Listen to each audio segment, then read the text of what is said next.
we are wrestlers, just like Makhachev. But guys could somehow move on the bottom when I took them down. Granted, once they started to get up, I would try to allow them to get up so I could throw them back down, right? That's fatigue. But with Makhachev, they don't even move. And I'm talking about Brazilian Jiu-Jitsu black belts, Chael. Oliveira, black belt. Poirier, black belt. Moicano, black belt. And he's submitting them all. He's finishing guys. He's finishing guys, and he's finishing them quickly. And they're panic tapping. They're not just tapping; they're panic tapping. And these are experienced black belt. Oliveira also panic tapped, like he tapped with an urgency. I mean, it's an arm choke. Why are you tapping so rapidly? I'll tell you why. It's because his neck is breaking. The guy's neck is about to pop. So it's a very scary thing to see a guy across the octagon who's making these very experienced black belts tap like that, because I've tapped arm chokes too, but it's one of these, okay, you got me, I'm gonna pat. But when you see a guy tapping like this frantically, his neck is breaking. That's how hard the squeeze is. That's how hard the pressure is. You don't get experienced black belts to tap like that easily, and he's doing it. And I think he could do that to literally everybody in the division. So for him to do that, my initial thought, now I'm curious to see, because now I'm starting to believe and feel, maybe he was gonna smash Arman, bro. Maybe. Really? Well, just the way that it looked, I thought it was going to be really, really close, but to see him do that to Renato Moicano, who also trains down at American Top Team with Arman, I'm not sure if they're training together, but I know he's training down there. I mean, how could you not consider that possibility? I'm not saying it happens, but it made me think like, damn, was he really about to just smash Arman and have everyone just shut up and just be crickets? Because that would have been crazy. Well, I think what you said really holds a lot of weight, and I think it's evidence of the way that he's finishing you, as you just said. Demetrius Johnson is considered by many to be a GOAT, or one of the guys that people mention when they talk about GOATs, because of how complete a fighter he is or was. Right. And I think you can really equate a lot of those same skills to what Islam Makhachev brings to the octagon. The way that he does it, the ways that he can finish you, the options that he has when he's going against each and every one of those guys. The fact that he's in the 155-pound division, where most men walking around planet Earth are going to be in and around that weight class, which means there's a larger pool of men in that weight class, which makes it that much more difficult, of course. So again, he's amazing to watch. He's making it look easy. Definitely has established himself as a master in mixed martial arts. If there's no clear-cut next contender for him and he wants to fight, why not move up and fight for that belt? And this whole sentiment of him and what's his name? I keep forgetting the Bilal guy. Yes, bro. They're not brothers. They're not from the same place. It's just that dork just goes over there to train with them here and there. So it is what it is. If it's time to scrap, hey, we scrap and we go get the work happening. I don't know when it's gonna happen, but I told you, I'm not leave this sport without second belt. I need the second belt to be, and after I will talk, I'm like greatest or something. But right now, my goal to be double champ. I don't know, guys, it's gonna be next fight or when. I'm gonna still fighting, still winning, defend my belt.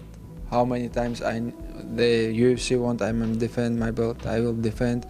And even when they give me chance, I want to be double champ. He is on pace to be better than Khabib.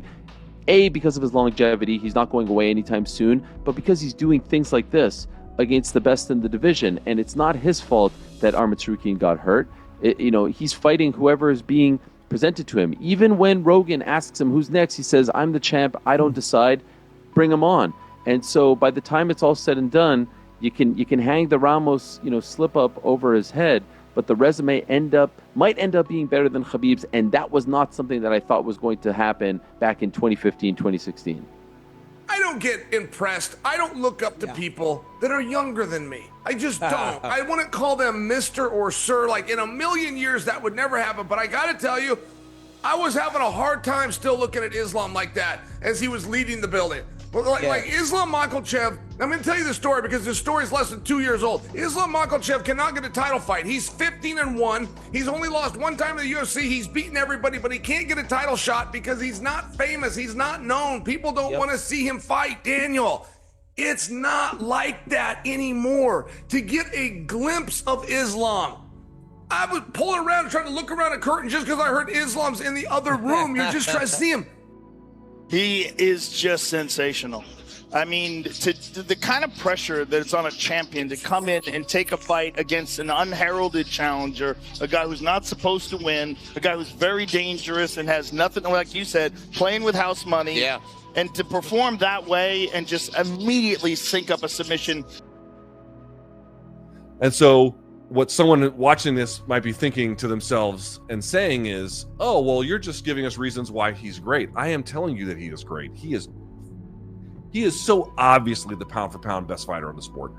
We're going to talk about that in just a second, but hold on. What I'm trying to say is he is competing at a time where he doesn't have, in my opinion, the requisite kind of opponent to really make full use and demonstrate just how good he is. When you look at the rankings, Islam's beating everybody. The only name in there that he hasn't is Justin Gaethje. Of course, he's coming off a loss, and it was announced Saturday night that he will be fighting Dan Hooker. Maybe the winner of that, but I believe at this point in time, Islam Makhachev deserves something bigger, something more soul-stopping, a double weight championship status belt, you know, maybe a shot at Shavkat Rakhmonov if he beats Bilal Muhammad, because outside of that, he's kind of cleared out the division. So I think that's what Islam needs to do. He's talked about it. He's familiar with both of these guys, but these guys, one, they ain't Dagestani, and two, they're not his brothers. They're his acquaintances. You can even call them friends if you want to. But I feel like Islam really needs to step up and really make history, because I feel like I feel like once you get to a division, you start lapping, you should be going up. So I think at 170 pounds, he needs to do that. Carries a bit of an edge. He carries a bit of an aura about him that now is undeniable. And I believe that every time he walks into the octagon going forward, there's going to be more and more expectation. Chill, when he steps into the octagon next time, he will have the opportunity to tie Anderson Silva for the longest win streak in UFC history. That's how dominant this guy has been. Why doesn't he do something that no one has ever seen? Go up 2 weight classes. And I know this sounds like I'm getting crazy, but it's not that big of a stretch. 185, he probably walks around about 185, 190. Yeah. You want to do something that blows people away. You want to do something that nobody's ever seen. His manager even said that he could beat Alex Pereira at 205, which is a crazy shout, let's be honest. But I don't know, do something sexy, do something wild, do something never been seen before. I can be 3 divisions also. Just give me the chance, that's it. I will fight with the Duplessis. If they give me the chance, I will fight with him also. I swear, if Dana White send me contract, I will fight with him also.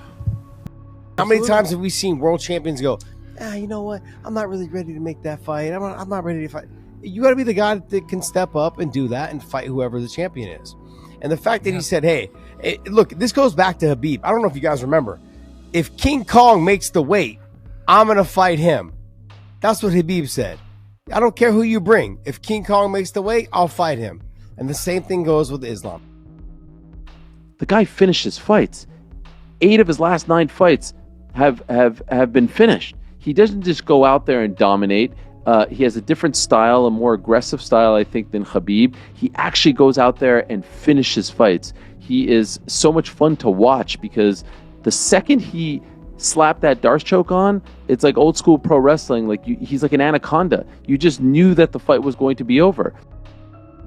But yeah, Islam did what he was supposed to do. Went out there, fought whoever was put in front of him, which is what champion's supposed to do.